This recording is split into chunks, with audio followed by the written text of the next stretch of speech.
The Earth is warming. According to the Environmental Protection Agency, the Earth's average temperature has risen by 1.4 degrees Fahrenheit over the past century and is projected to rise another 2 to 11.5 degrees Fahrenheit over the next 100 years. Climate change refers to changes in a region's overall weather pattern, including precipitation, temperatures, cloud cover, and sea level. It brings about increases in intensity of extreme weather events such as heat waves, tornadoes, hurricanes, and heavy rainfall. It causes longer, more severe droughts, the expansion of subtropical deserts, species endangerment, and the extinction and loss of biodiversity. It brings forth a drop in agricultural yields, the spread of vector-borne diseases because of increased range of insects and acidification of oceans, creating drops in fishing yields and the death of coral reefs. All changes in the average temperature of the planet can translate to large and potentially dangerous shifts in climate and weather. Rising global temperatures have been accompanied by changes in weather and climate. The planet's oceans and glaciers have experienced some big changes. Oceans are warming, ice caps are melting, and sea levels are rising. The melting of the ice in the polar region is connected to our protection of our infrastructure in the Gambia.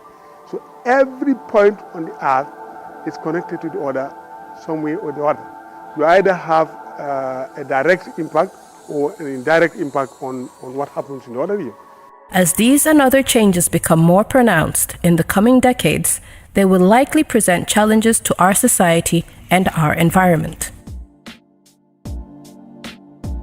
The Gambia lies within the Sahel region of West Africa and is considered as the least developed country, with poverty estimated at around 50%.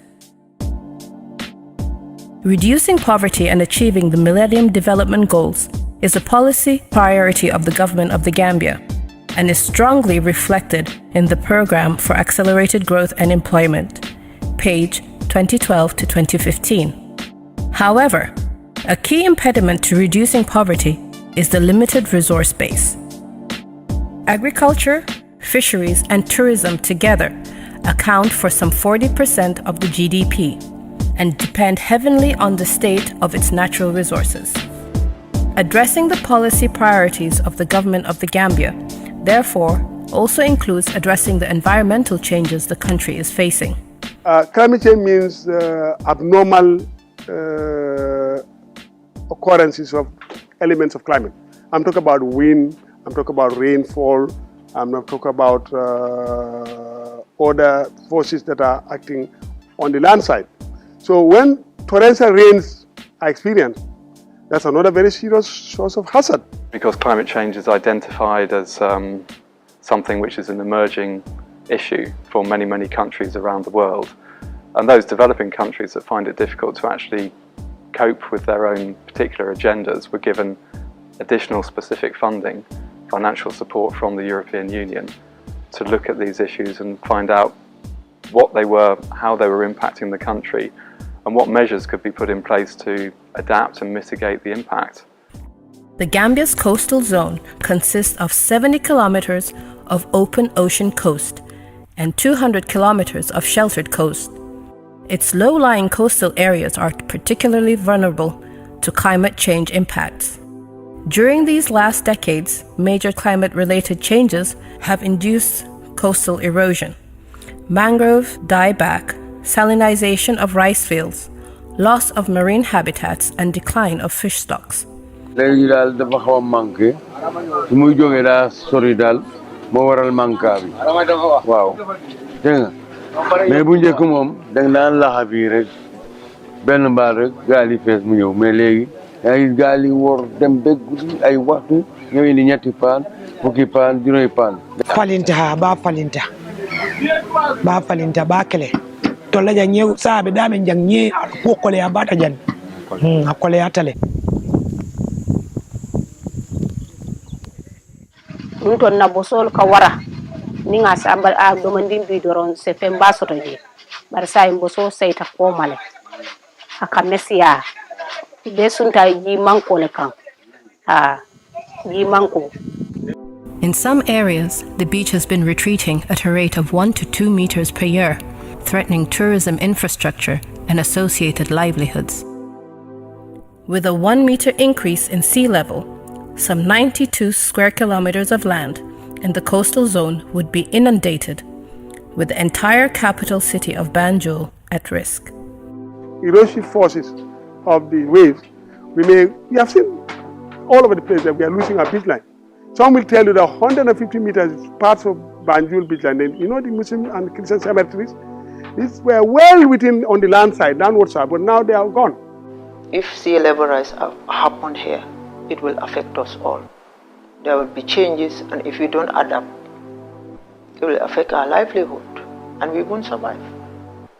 The city, the capital city, Banjul, 70% of which is below sea level. According to the projections, if we continue with business as usual scenarios, it would be submerged, and a total area of 92 kilometers square that would come all the way to Sting Corner and going all the way to Bunyadu. All of that is going to be submerged. According to research, when you look at the Gambia, for instance, around the Banjul area, because 1 meter rise in sea level will actually cause a big disaster. According to the researchers, even the capital city can be submerged. So actually, that's a big threat as far as I am concerned. And when you look at the other threat, will be in agriculture sector.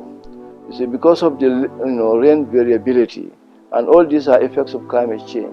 In those days, the rainfall was just marvelous. It was really appreciated. It comes frequently, and it comes at huge volume of water that you receive at least within a period. It's quite different from nowadays when it rains today, it may take up to 2 weeks without rain. And if you are lucky to have an interim rain, it will just be drizzling, not what we call actual rainfall that can sustain crop production.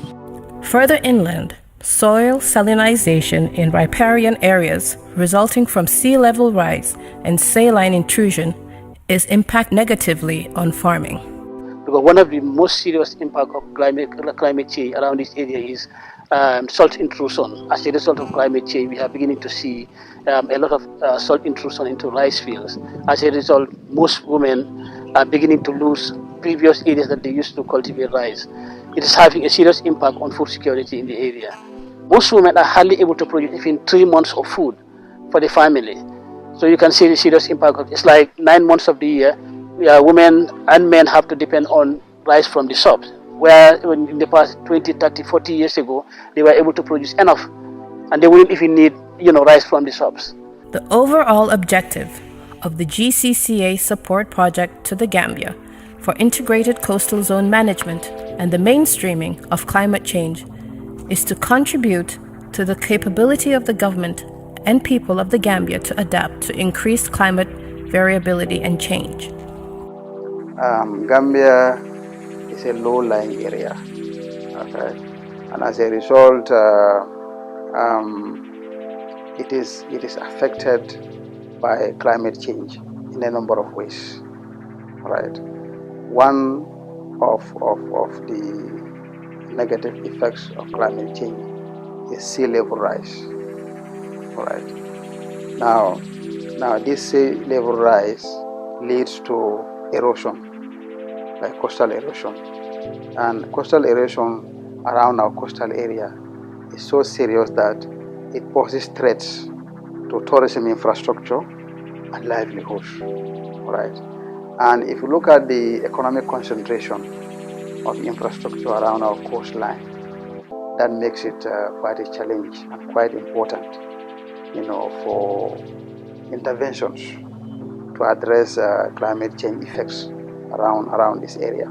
And this is why we developed a coastal protection project, one of which was the GCCA funded project, which is 3.86 million euros.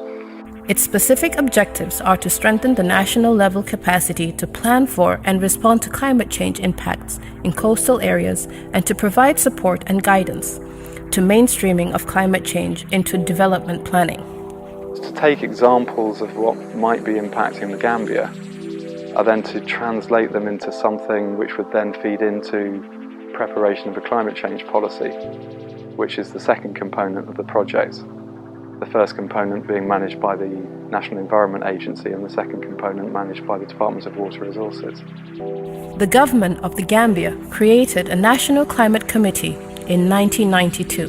Its responsibilities include awareness raising on climate change, inventories of sources of greenhouse gas emissions, assessments of impacts of climate change, and options for adaptation to climate change. The Department of Water Resources, with the Ministry of Fisheries and Water Resources, plays a leading role in monitoring and predicting climate change. In 2010, the temperature, the atmospheric temperature in the Gambia has rise to about 0.3 degrees Celsius. The temperatures will rise to about 3.9 degrees Celsius by 2100. The National Environmental Agency has the mandate to coordinate all activities that relate to environmental issues under the oversight of the National Environmental Management Council. The agency is responsible for the implementation of the GEAP, and its director serves as a national focal point for the Global Environmental Facility. The National Environment Agency in the Gambia is the lead government institution that is responsible for sound planning and management of the environmental issues in this country, that serve as a lead advisory body for the government of the Gambia. Therefore, it has a key role when it comes to the Global Climate Change Alliance project, which currently is being hosted by the National Environment Agency to implement component 1. This is a very important program, and even has a unit with staff who are daily working on to ensure that the coastal marine environment is protected. Now, we have a coastal and marine environment working group. This is a very powerful one and brings together all the institutions that have a mandate of stake in the coastline. And within this project, it has helped us to start building what we call the integrated coastal zone management. Series of studies have been conducted, and also capacity building has been done in terms of training our staff and other stakeholders in coastal monitoring, in particular the members of the coastal unit. So if we come to form a body that ensures that no one's interest is left out, it means that we have a very powerful institutional arrangement that will ensure that the gains of this GCCA project are carried forward.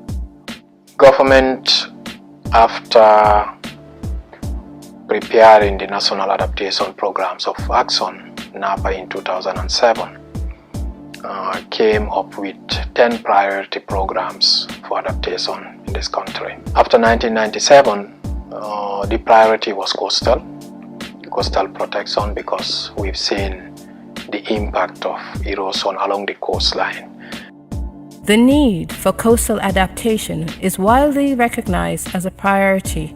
Restoration and protection of the coastal environment is one of the 10 project profiles identified in the National Adaptation Program of Action, NAPA, with the overall objective to support an integrated approach and the protection of physical infrastructure, economic and cultural assets located within the coastal zone.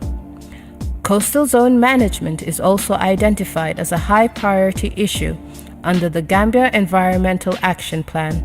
There is hardly an option not to work against climate change, to ensure that our systems are preserved, or there is only minimal damage to whatever is there, but the main infrastructure, the major economic sectors are protected. These are very important, and that's why this project has a very big component on protection measures. The NEA's operational areas is the so-called Coastal and Marine Environment Program, supported by a Coastal Zone Management Unit, and supposed to be responsible for the coordination of other stakeholders' actions within the coastal zone. The idea of focusing on integrated coastal zone management was to give the Gambians, and especially the two agencies that are involved, the National Environment Agency and the Department of Water Resources, which has climate change policy, to give them specific examples of the sort of thing that climate change can mean. Mainstreaming climate change into development to make sure the knowledge base for integrating climate change into key sectors is strengthened and a national climate change policy is formulated is one of the main objectives of the project. To achieve the project results, a participatory integrated coastal zone management process for the country will be established, focusing on coastal adaptation to the impacts of climate change. In the case of the integrated coastal zone management, you've got the coastal erosion issue, you've got the threats related to, in the cases where you have it, heavy rainfall, which can cause flooding. The National Environmental Agency is the lead agency for Component 1. Component 1, as I said, is about integrated coastal zone management. What that means is that every action on the coastline should henceforth be harmonized with all others. This is very important. We need to have an institutional mandate to effectively coordinate the work of others, and that is what is supposed to subsume under the integrated coastal zone management that NEA will ultimately serve as a secretariat for. So, in a nutshell, NEA has a very big and important role to play, with others, of course, in ensuring that our coastline is protected for now and the interest of the posterity. There are 3 expected results for Component 1, which states that participatory and self-sustainable integrated coastal zone management process is established, providing guidance and direction on future climate resilience management of the coastal zone. Integrated coastal zone management program is just at the beginning. All the multi-stakeholders were invited, and they were giving their respective roles in order to perform to identify their role in their respective areas and support to come out with a plan in order to extend the support for the effective implementation of the plan. This component one good thing we will be able to do with it is we will be able to develop what we call the integrated coastal zone management policy, and we will be putting on guidelines on how we should be able to address issues within the coastal and marine environment. And for component 1, we have actually realized greater, improvement as far as the implementation is concerned. And now that a midterm review we have done for that project, and we have looked at the document, and we have do our final review and submit. I think that's actually an achievement. So at policy level, we coordinate all the activities of the GCCA. You also recall that there is going to be a policy development as part of the mainstreaming of climate change into the development sectors in the country. So we as a policy making institution would be the key institution responsible for the policy aspect. Demonstration and research projects are being supported by grants through calls for proposals. Also through the successful implementation of Component 1, we have been able to award grants to 6 key institutions, all right, that would implement project intervention on awareness creation regarding climate change. enhancing coastal ecosystem and livelihood resilience to climate change are priorities, and developing viable alternatives to sand extraction for the construction industry. Sand mining and fish landing are not always consistent. There are so many areas that are best areas for fish landing and other programs to do with the marine resource exploitation are depleted or destroyed by sand mining. So we need to make sure that we know first, minimize the level of sand mining.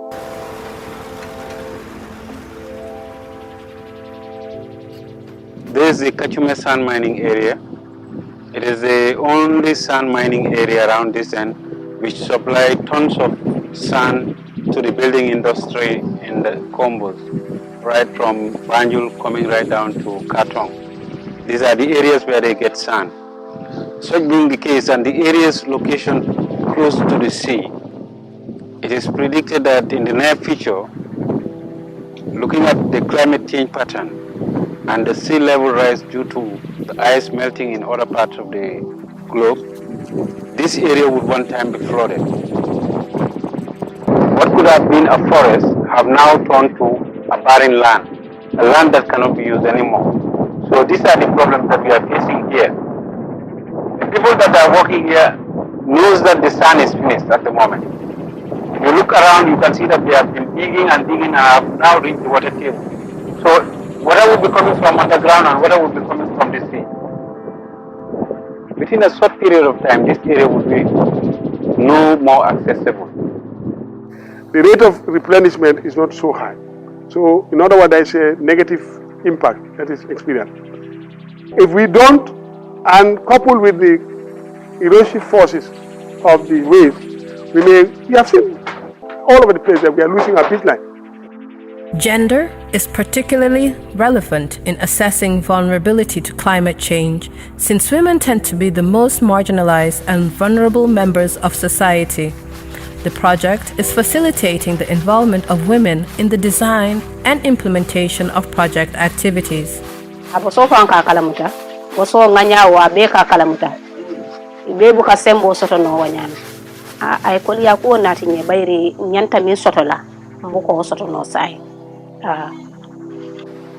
Ha ba ntol musamado kula lete nka samado ko nka gadno doko yo alfal awala falungo yebata men sambanan sama jebi kafuta si mango ndinga ku ase falin ala fenke dula to janninga be ke so bonda nin akaja ha nin je amanki antala alhanga kursi nyamen ntalibe na ulula no wato men be caring anin bi men be caring e manke kilimut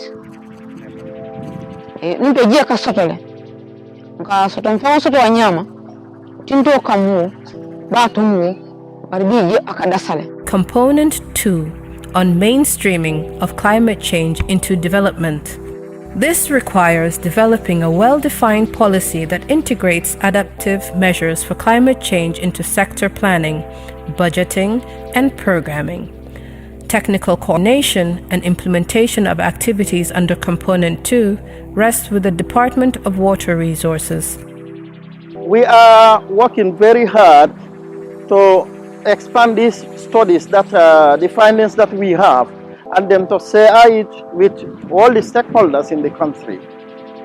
If people know the impact, the science behind the climate change, and that's going to be easier for them to adopt to the system. The main idea behind Component 2 is to come up with a draft policy, climate change policy for the country, which will be further submitted and for possible adaptation by the Gambia government. The second component to work, you had to take working examples, maybe some of the studies that have taken place along the coastal zone here with money from the project, but also integrate other considerations from other sectors and bring them into something which would be a holistic, climate change policy for the government.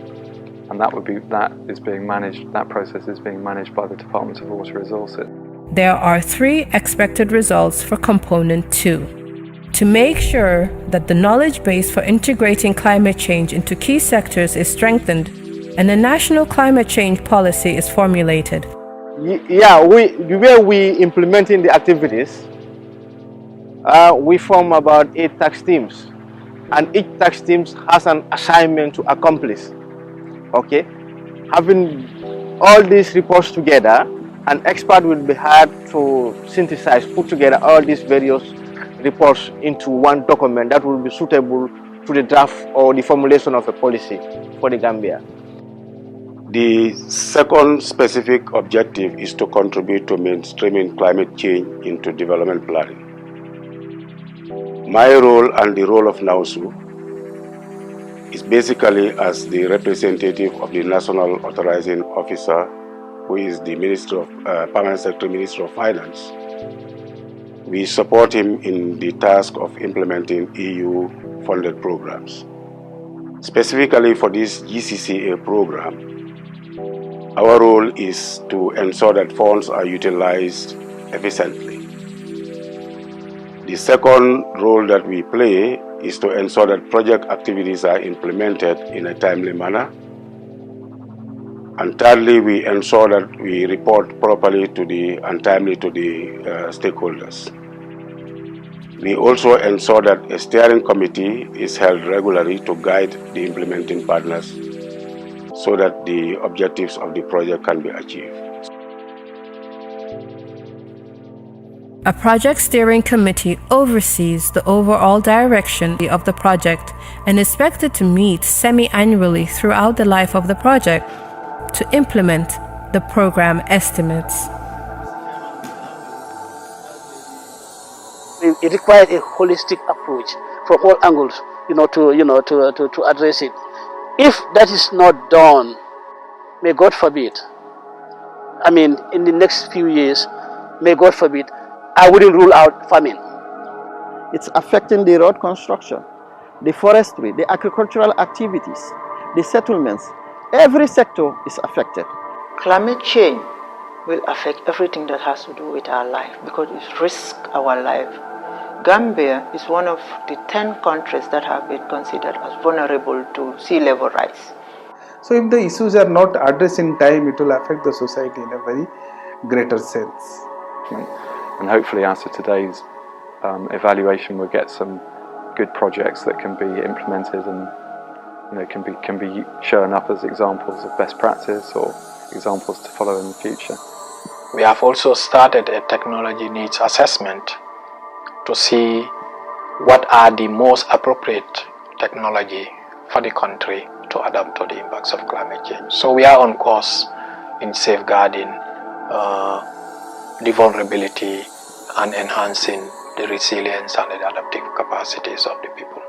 Ultimate objective of the project is to increase the capability of the Gambia government and the people. Where development does not have space for the local communities, it is never sustainable. We are happy that we have a grant program. We have already granted 6 to the tune of some $20 million